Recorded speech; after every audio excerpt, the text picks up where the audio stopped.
प्यारे बच्चों, आइए आज हम वैद्युत चालन चैप्टर यानी अगले चैप्टर पे चलते हैं आपके।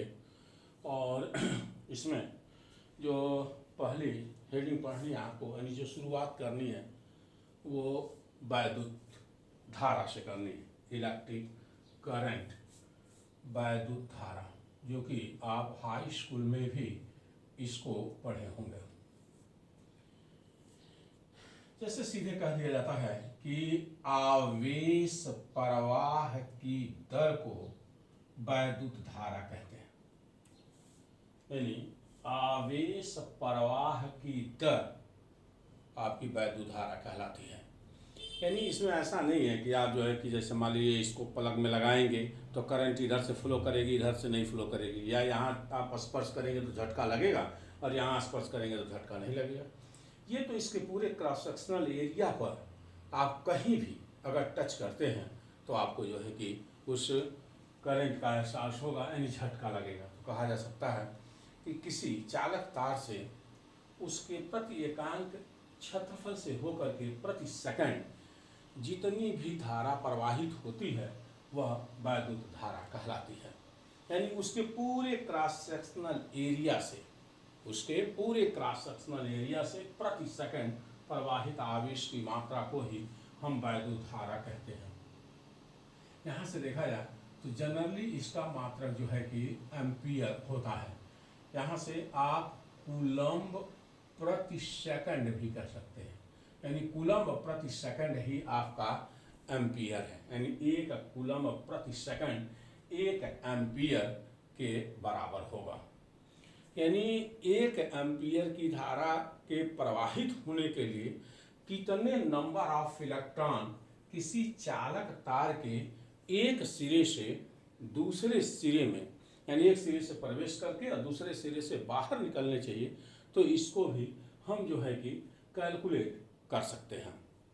जैसे आप जानते हैं Q इक्वल टू आपका एन ई होता है। अगर यहाँ सब्स्टिट्यूट कर दिया जाए तो I equal to n e by t हो गया। यहाँ से अगर I की वैल्यू 1 ampere 40 equal to 1 second, n e equal to 1 हो जाएगा और n equal to 1 upon e 1 upon 1.6 into 10 to power minus 19, 10 by 16 into 10 to power 19 हो गया। तो इसको आप कह सकते हैं 100 बाई 16 इंटू 10 टू पावर 18, ये आएगा 6.25 इंटू 10 टू पावर 18। यानी इतने इलेक्ट्रॉन किसी चालक तार के यदि एक सिरे से प्रवेश करते हैं तो वो दूसरे सिरे से जो है कि बाहर भी निकलें, तब उसमें 1 एम्पियर की धारा प्रवाहित होगी। यानी 1 एम्पियर की धारा प्रवाहित होने के लिए यह आवश्यक है कि इतने इलेक्ट्रॉन इस चालक तार के एक सिरे से प्रवेश करें और दूसरे सिरे से बाहर निकलें। अगर हम आगे बढ़ें इसी क्रम में, तो जब आप आगे बढ़ेंगे इसी क्रम में, तो वैद्युत धारा एक अदिश राशि है। तो वैद्युत धारा एक अदिश राशि है, यानी इसमें इनका केवल बीजगणितीय योग होगा, धाराओं का सदिश योग नहीं होता। इस कारण जो है कि हम इसको स्केलर क्वांटिटी में कैलकुलेट करते हैं, यानी वैद्युत धारा एक अदिश राशि हो गई।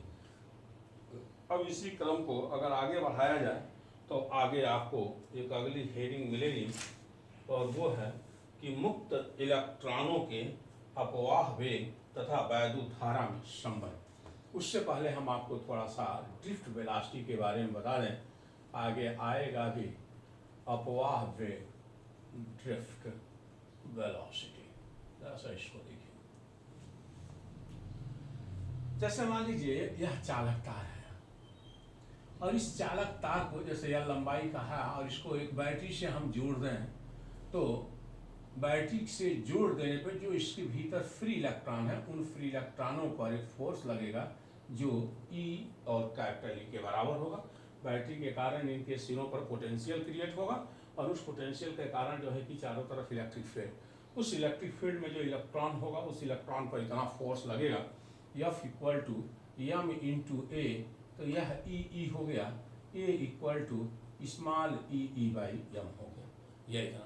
यानी इस तरह से आप कह सकते हैं कि जो इलेक्ट्रॉन इसके भीतर है उस पर इतना त्वरण जो है कि काम करेगा, और इस त्वरण से एक्सीलरेट हो करके इलेक्ट्रॉन इस चालक के एक सिरे से दूसरे सिरे की ओर चलता है।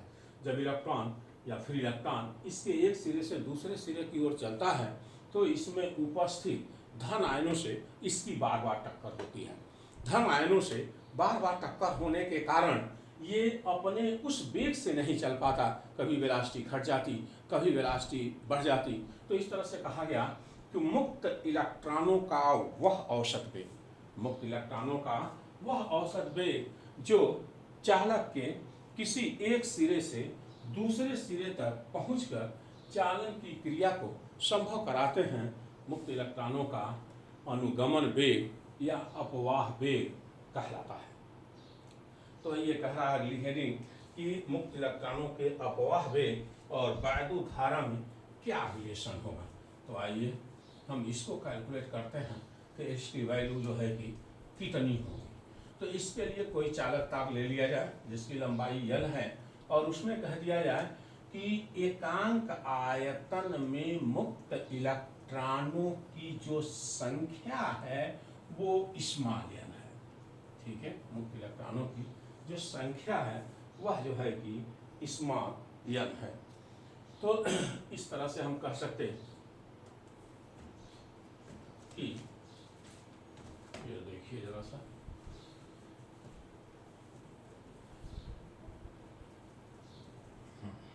तो देखिए मुक्त इलेक्ट्रॉनों के